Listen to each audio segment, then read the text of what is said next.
So welcome back to Pax Europiana, the podcast and my video channel about peace in Europe.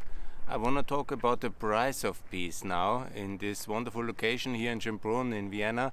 I would like to talk how expensive is peace and what are we ready as Europe, as the West, to pay for peace in the Balkans, and what is the price for the recognition of Kosovo by Serbia. And I think we have now a window of opportunity. I just watched the press conference of the German and the Serbian foreign minister, and clearly there is this moment where peace can be made. Yeah? The question is just in what context and what is the price and are we ready to pay it. And here is my proposal also, where I try to outline what the European Union can do to come together with the American partners who have to take the lead, because also only the Americans will be taken serious.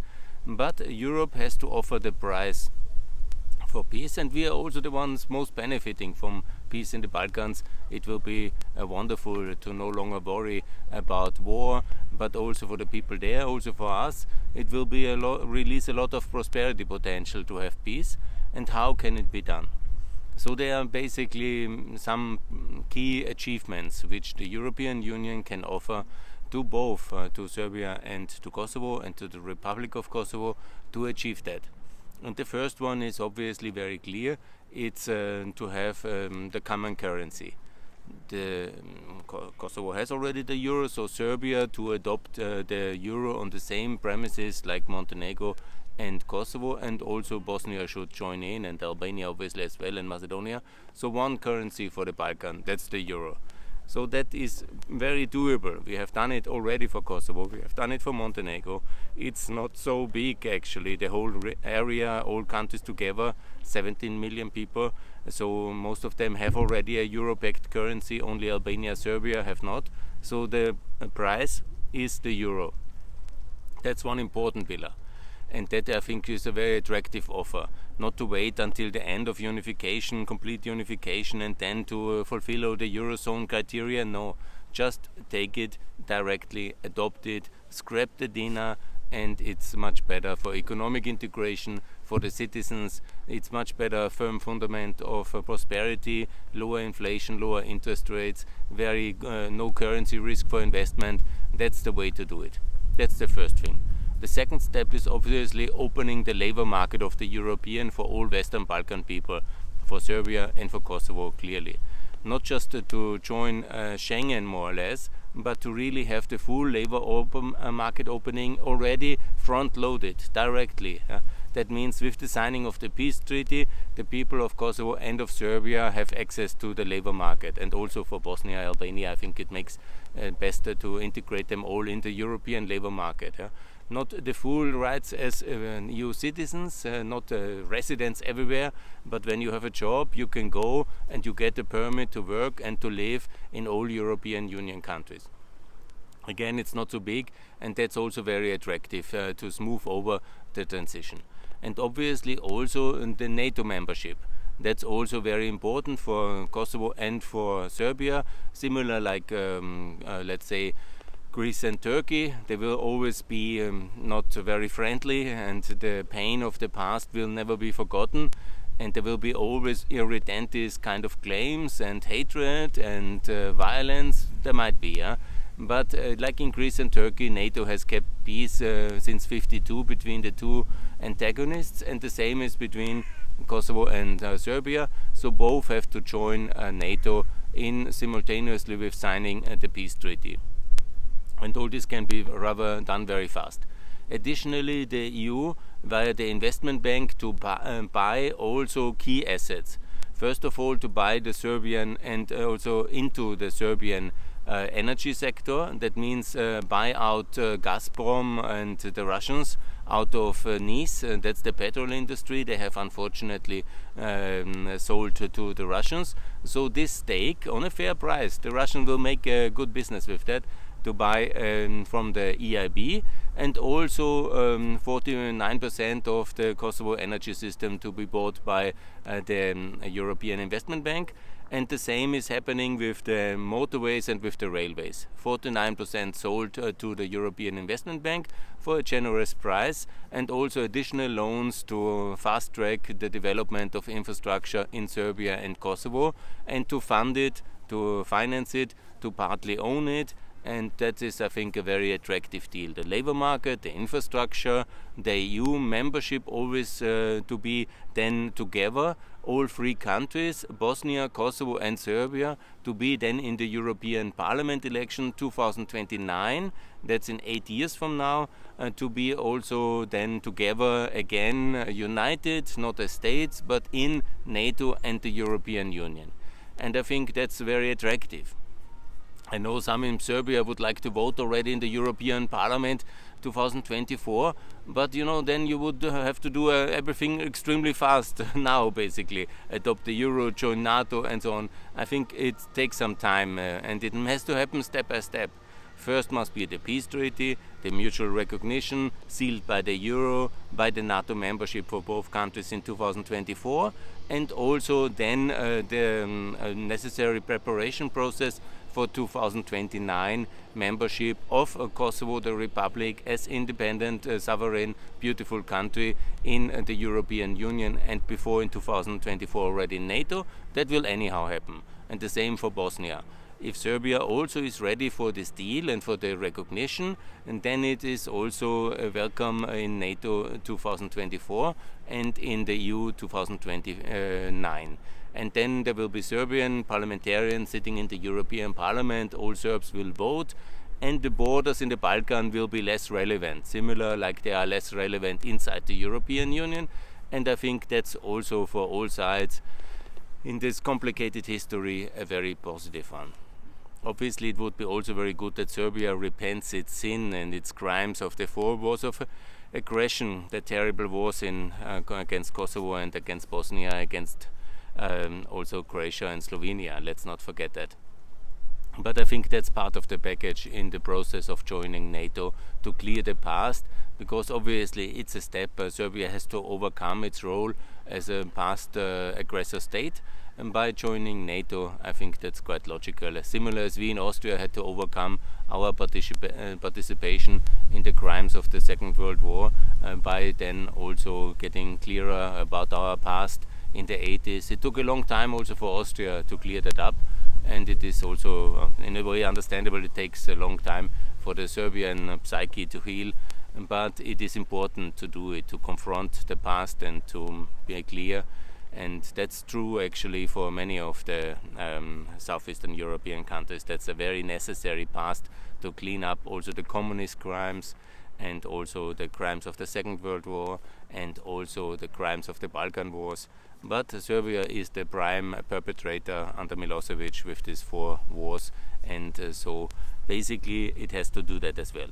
But I think I was very clear. Can I repeat? It's basically the peace treaty, the mutual recognition, the infrastructure funding massively. That should be good. We have the money in the European Union. It's no problem.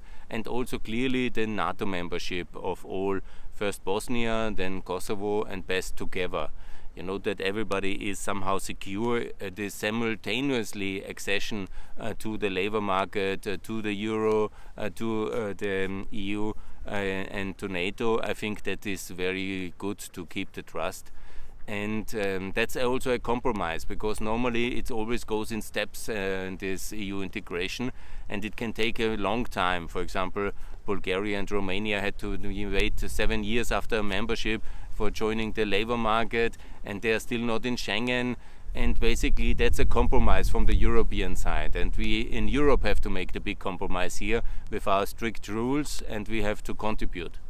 But as I said many times, it's not only for the Americans to make peace in Europe. The Europeans should do something as well. We are not just bystanders and onlookers, we are also participants. And we are also benefiting from such a peace agreement. So that's what we have to do. I think it's the way to do it. That's the price of peace. It might be expensive, and I know many racists in the EU don't like to pay anything, and they don't like to see Albanians and Serbians and Kosovarians and Bosnians. Yes, but they are racist. We shouldn't be allowing them to dominate our policy. And I think that way we can also make a good contribution to peace. And I think Mr. Biden, when he looks at Europe, he will be more satisfied with our performance if we do that, because he has a lot of experience with European failures in the Balkan wars and in the Ukraine war. He knows very much how we are. We don't care for Eastern Europe, and that's we let them fight it out, looking idle by. And this is exactly what he thinks of Europe. And it's, from his perspective, understandable, because it's always America which has to help us to get somehow our act together and to make peace in the Balkans and to intervene against aggression and to defend freedom. And we are basically useless in Europe, and that's very sad. So, with this kind of peace agreement, if we propose it like that, and if we help as well with the institution we have, with the Euro, with the EU, with the EIB, that's all doable. It has been done. That's anyhow the task of these institutions. We can really also show our usefulness to the American-backed world order, and I think that's also very useful. So is there anything we cannot do in that one? Opening the labor market? I mean, we have a European labor market. We can allow more Albanians and Serbians in, and more Kosovarians and Bosnians. It's not impossible, I would say. We have a currency, and the Montenegrins and the Kosovarians have it already as their only currency. So it's possible. We have NATO. We can allow new members. Of course, there's one thing which has to be mentioned. It's that in Serbia they don't like to join NATO. Obviously, that's one of the hurdles here, and they don't like to recognize Kosovo. Yes, okay, then they can stay out, and we just do the same for Bosnia and for Kosovo, and they will see it, and then maybe they will reconsider. That's one way to do it, and I'm recommending that. And the other thing is also to debate in the public, to go to Belgrade, and not like Mr. Heiko Maas, our PISA-in-chief, as he is when he has the press conference with the foreign minister of Serbia. He is basically saying, good, we are welcoming all Balkans in the EU, as if Germany would not be in NATO. He is not saying we are welcoming everybody from the Balkans in the EU and NATO. No, he takes consideration for the Serbian position and doesn't say that. So that's basically completely wrong. He can say at the same time, we welcome everybody in the EU and NATO, because Germany, by the way, is NATO member. So it's so easy. And then the Serbs have to think, and the Serbian public sees it in television, the Germans have invited us for NATO. Some will not like it, and they will say, whatever, I see all the comments on my YouTube videos, and then you get all these nonsensical statements from the past. But the truth is, we are all in NATO, with the exemption of Austria, unfortunately, and some other smaller countries on the periphery which do not matter too much. But we want to be in NATO. We are 93% of all Europeans are in NATO. So please, Serbia, I know you were bombed by NATO, but you deserved it, because you committed crimes. The same like here, the American bombs were coming in 44, 45 to Vienna, and the people here also didn't appreciate it to get bombed so much, but it was exactly American justice, and it was deserved for our crimes. And the same way you have deserved it in Belgrade for the crimes in your name were committed by the Milosevic terror regime in Prekas and in so many other places in Bosnia and in Kosovo and in Croatia. And that's the truth. That's at least how we see it. If you see it differently, if you see it very differently, then probably you don't fit in the European Union. And that's also sad, because we don't want to have genocide deniers in the European Union. Not as complete states. We have anyhow some crazy people somewhere, everywhere, but they are just the fringe of the fringe. But the states who don't share this kind of peace narrative and unification narrative, and also don't understand why we do things in the past, and they are not then ready for European unification, because they will also not share our common foreign policy. They are not then political partners in a political union, and it makes no sense. So that's, I think, the road for peace in the Balkans. And as Mr. Maas has said, it's a window of opportunity. It's now the time during the Biden presidency, and let's get it done. And that's my call for peace. And now to give you a short round table, because you were so nice to wait and listen to my video. That's basically, I love it very much. And Gloriette, Maria Theresia. And please everybody visit Schönbrunn and visit beautiful Vienna. We also should come to NATO together, maybe with Kosovo, Bosnia and Serbia. But nevertheless, if you are ahead of us, then invite Austria. The Austrians also have deserved to be full members of the West and to be a responsible part of the world, of the Western world, and that would be very good, and that's basically what NATO is about. So please, that's the road to peace in the Balkans, and that's also the price for peace, and also the Europeans should be ready for responsibility and contribute to the peacemaking process in the Balkans. There will be anyhow a new American appointed envoy who will dominate the whole process, but it would be really good if also the Europeans deploy their firepower in terms of the euro, the labor market, Schengen, and also the EU and NATO invitation. And that's the road for peace. And by the way, always to mention it, Slovakia and Romania and Spain and Romania and Greece and Cyprus, please, as allies and friends, in the case of Cyprus, join NATO as well. But you are already EU member, despite you have many problems, we integrated you. Please recognize the Republic of Kosovo. That would be also a big contribution for peace domestically in the sovereign Europe. I think it would be wonderful. Okay guys, so far for now. Thanks a lot for watching and subscribe my channel please.